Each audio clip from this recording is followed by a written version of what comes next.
Welcome to the Library Learning Circle at the McGovern Library. This is the second part of our video for the Information Literacy series on relevant and reliable sources. Today we're going to look at news sources, social media sources, web sources, and data and statistics.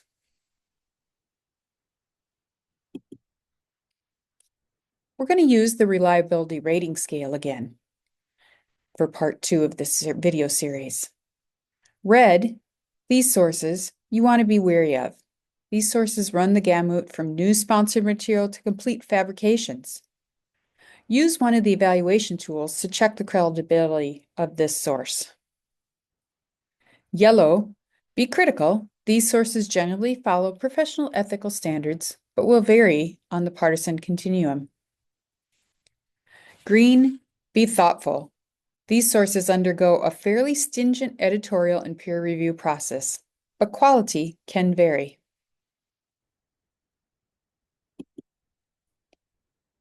So what are news sources? News sources include newspapers, magazines, broadcast news, any type of news that is to inform the general public.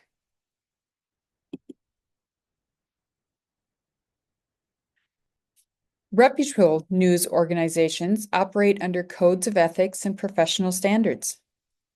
While journalism associations, individual news organizations, and journalists themselves often have their own code of ethics, most share these basic principles of truthfulness, accuracy, objectivity, impartiality, fairness, and public accountability.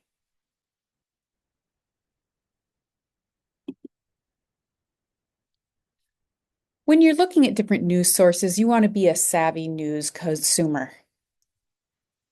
So today, we're going to look at the different things you need to do to become this savvy news consumer.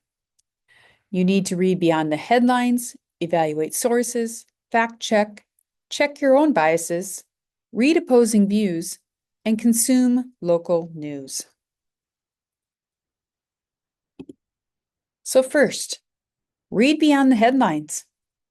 Don't just accept outrageous headlines. Read the story and critically evaluate the content. Analyze it through the eyes of an editor or a fact checker.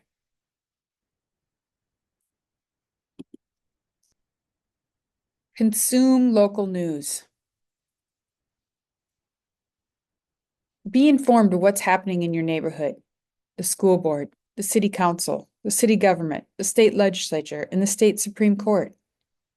Subscribe to local newspapers and listen to your local radio stations and the National Public Radio Station. Fact check. There are many different sites that can help with fact checking. When you see something on the news, you can use one of these sites to help verify if this was something that is accurate and truthful.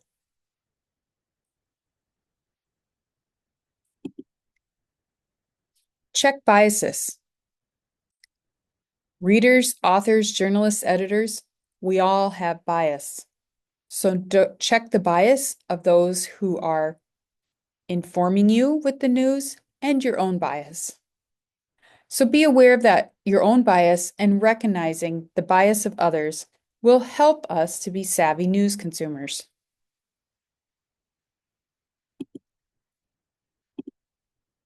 Read opposing views. If you lean left, watch Fox News or read the Wall Street Journal editorial page. If you lean right, watch MSNBC or listen to Democracy Now! And if you want to hear both sides, you can listen to PBS NewsHour or NPR. There are a variety of news information sites, channels, radio for everybody to listen to. So look at opposing views of your own to help understand where the other side is coming from.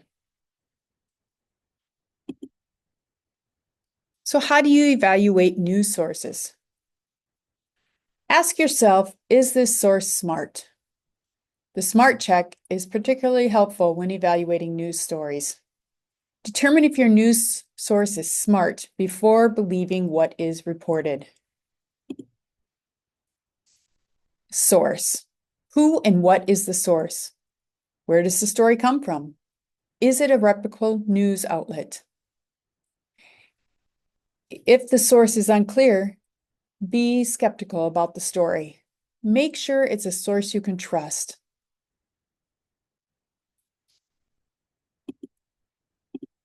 Motive. Why do they say so? Do they have a special interest or particular point of view that may cause them to slant information to suit their beliefs or causes? Biased sources can be accurate, but you need to check them carefully. Get all sides of the story. A. Authority. Who wrote the story? What are the author's credentials? Is the person reporting the story an eyewitness, or is he or she interviewing an eyewitness? Remember, eyewitnesses can be wrong. Be wary of any source that is repeating hearsay and rumors. Make sure it's a source you can trust, like an expert on the subject, or a journalist reporting for a news outlet that has a code of ethics. Review. Go over the story carefully. Does it make sense? Is it in logical order? Is it consistent? Are there any notable errors in facts or conclusions? Make a list of questionable facts and develop questions about the story. And T, two-source test. Double check everything. Talk to others or tune into other newscasts to see if they are also reporting the same story. Research the subject in journal articles and newspapers by interviewing others and do searches online. Does your two-source test confirm or contradict the story?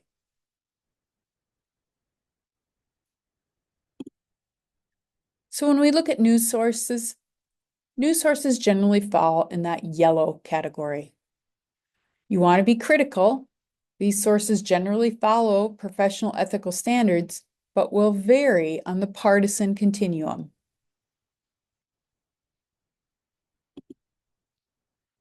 Now let's look at social media.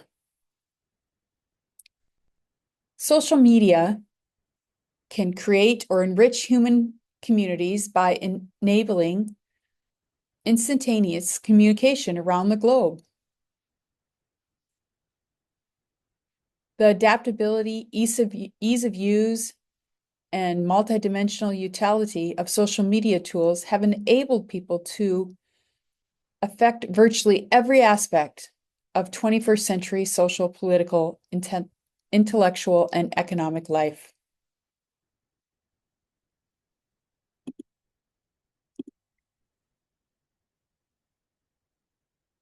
With social media, anyone with a device can be an author and can share and publish social media content.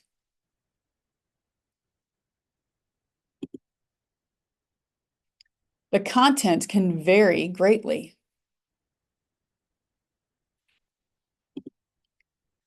Social media content may be published by professional organizations who employ fact checkers, or it could be published by your high school friend. The purpose of social media content may be to inform, educate, or mislead.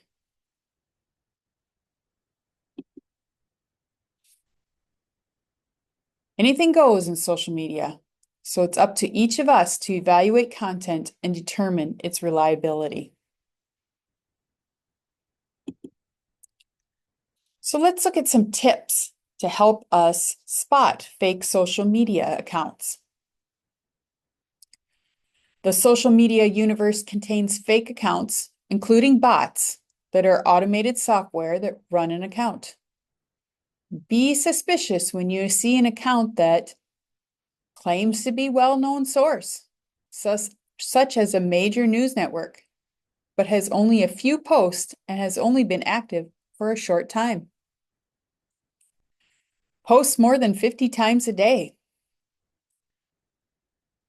Has a high percentage of retweets and likes, often for the same post, rather than original posts.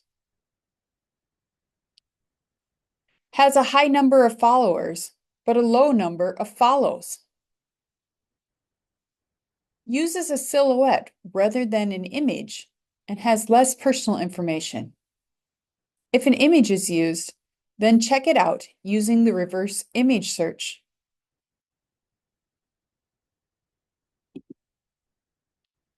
So how can we test social media? Ask yourself, does this pass the SIFT test? Let's sift through social media. SIFT is a 4-step method to quickly ascertain the accuracy of social media posts and websites by using fact checkers strategies of cross-referencing information. S, stop. Before you share a post or a tweet, stop. Ask yourself whether you know and trust the source of the information. If you don't, use the other steps below to get a sense of what you're looking at. Don't read it or share it until you know what it is. Investigate. Investigate the source. What is the source or author's reputation? Check out the user profile. Does this person or organization seem to be an expert in the field, a legitimate organization, or a reputable media outlet? What does Wikipedia say about the organization or publication? Most major organizations and publications have a Wikipedia page. Wikipedia can often tell you what is the purpose of the organization and any political slant it may have that might color the information it disseminates. Find better coverage. Can you find similar coverage of the topic elsewhere? Use Google to see if there are other more trusted sources, newspapers, organizations, or experts that collaborate the information. If a story is true, there should be many sources covering it. Trace claims, quotes, and media to the original context. Check the date. With fast-moving stories such as the COVID-19 pandemic, information changes daily. Click through to the original source post. Does the original story collaborate what the claim is in the post? Keep in mind that the framing of the story can be deceptive. Click through the original source post and check it out.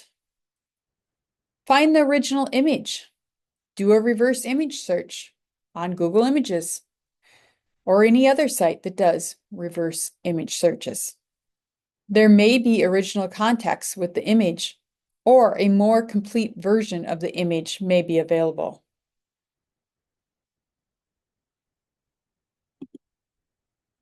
So social media sites and sources usually fall in the least reliable.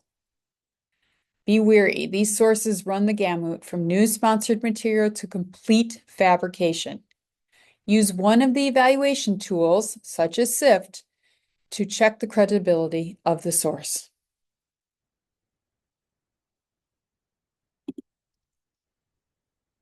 Now let's look at web sources. When looking at web sources, you need to ask yourself who, what, when, where, and why. Use the 5 W's to help you evaluate the information that you find. Different criteria will be more or less useful depending on what your need is. So who? Authority. Who's the author, the individual, the organization? What are the author's qualifications? Occupation, years of experience, position, education. What is the author's institutional affiliation, if any? Is there an educational institution? Is it a nonprofit organization or a specific company? Is contact information given so that you can contact the author for clarification or more information? And is there an About Us section to check out to find out more about the organization? What? Accuracy. What is the purpose of the content? Does the content appear to be well researched? Are the editors and fact checkers? Did the item go through a peer review or refereed process? Are there references to sources of information supporting any statements made or viewpoints held? Are the facts documented so that you can verify the content in any other source? Does the item include grammar or spelling errors or typographical errors? If websites are suggested or linked to, are they quality sites? When? The currency. When was the item written or published? Is it important that the info you need be right up to date? If it's a website, when was the site created? When was the content last updated? Is it current enough for your needs? Are there any dead links?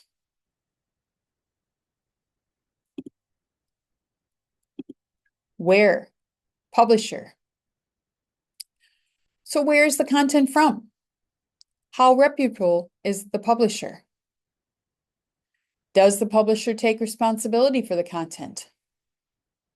Is the item published as a peer-reviewed, refereed journal, scholarly article,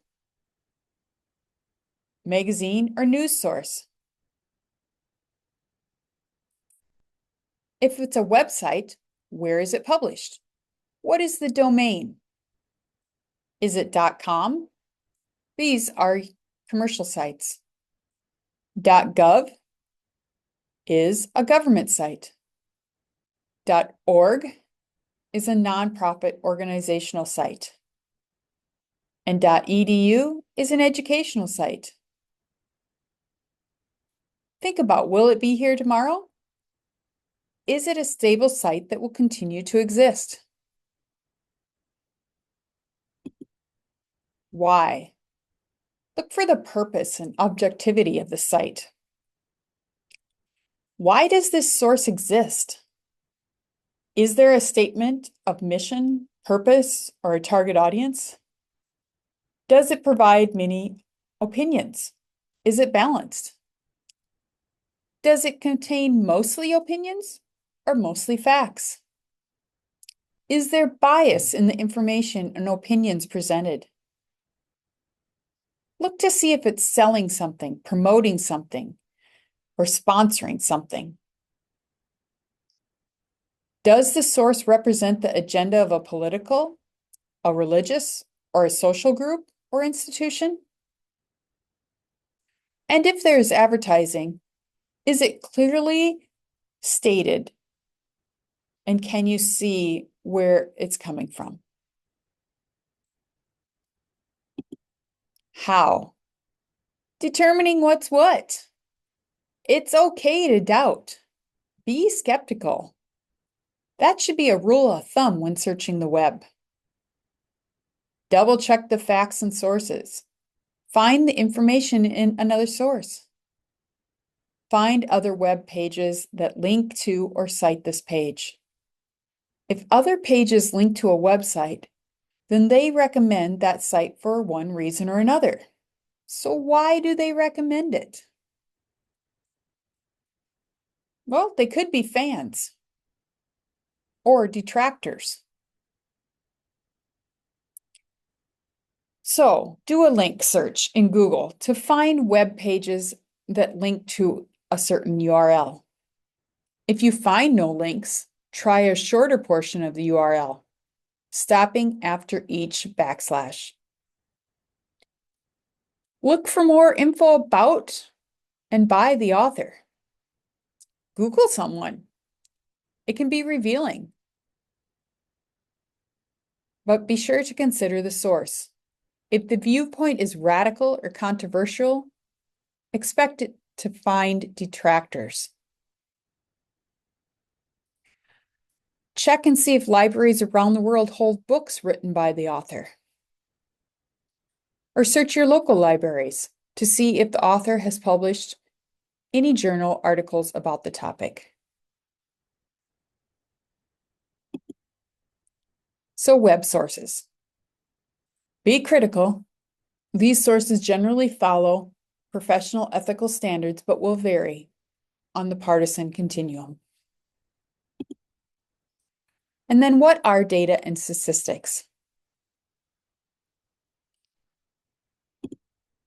Data is information collected during research. It can be analyzed, interpreted, or evaluated using statistical, mathematical, or other procedures to answer research questions. Data can be quantitative, numerical, and/or qualitative, text, images, sound. Statistics, on the other hand, are data that has been analyzed, interpreted, or evaluated. Statistics are often presented in aggregated form and visualized in tables, charts, maps, and graphs. Here is an example of some data.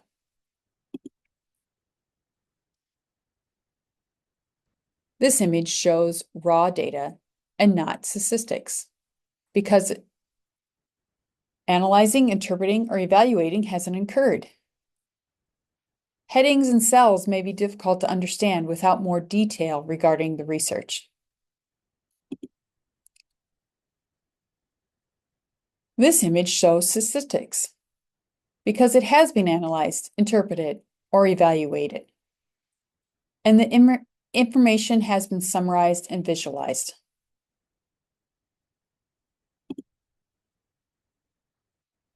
So be careful when you're reading data and statistical visualizations. Read charts, tables, and infographics carefully. What do the numbers, percentages, and averages represent? Are the X and Y axes labeled at an appropriate scale for the data? Are the distances between each point on the axis equal? Does the Y-axis start at 0? Look at the numbers. Don't take the visualization at face value. So, how do we evaluate these sources? Ask yourself the SMART question again. Look at the source. Who or what is the source? Who collected it? Can you trace it back to the original source? The source and the reporter cited publisher are not always the same. What are the credentials of the original source? If the source is unclear, be skeptical about the data and statistics. Motive. Why do they say so? So, what was the purpose of the collection or study? Who was the intended audience for or users of this information? Was it collected as part of a mission of an organization for advocacy or for business purposes? Do they have a special interest or particular point of view that may cause them to slant their information to suit their beliefs or causes? Biased sources can be accurate, but you need to check them carefully. Authority. Who produces this? What are the authors or the data producer's credentials? How widely known or cited is this producer? Who else uses this information? Is the producer an expert on this subject? If it's an individual, what organizations are they associated with? Could that organization affect the work? Review. Go over the collection methods and completeness carefully. What methodology was used? And is it documented? How was the information collected? The count, the measurement, or the estimation? If it's a survey, what was the total population? How does that compare to the size of the population it is supposed to represent? What methods were used to select the population in the survey? How was the population sampled? What populations were included or excluded? And what was the response rate of the survey? Also, look to see if there's any notable errors in facts or conclusions. And is it current? Remember, there's often a delay between collection and reporting because of analyzing and publication time. And finally, do that two-source test again. Double check everything if possible. Do other sources provide similar numbers? Research this subject in journal articles and newspapers by interviewing others and search online. Does the two-source test confirm or contradict the data and statistics presented?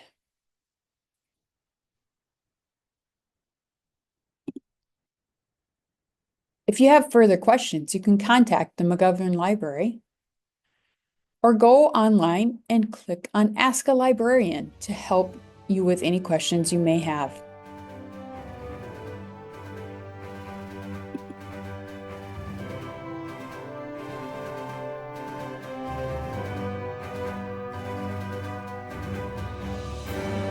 Thank you again for attending our Library Learning Circle.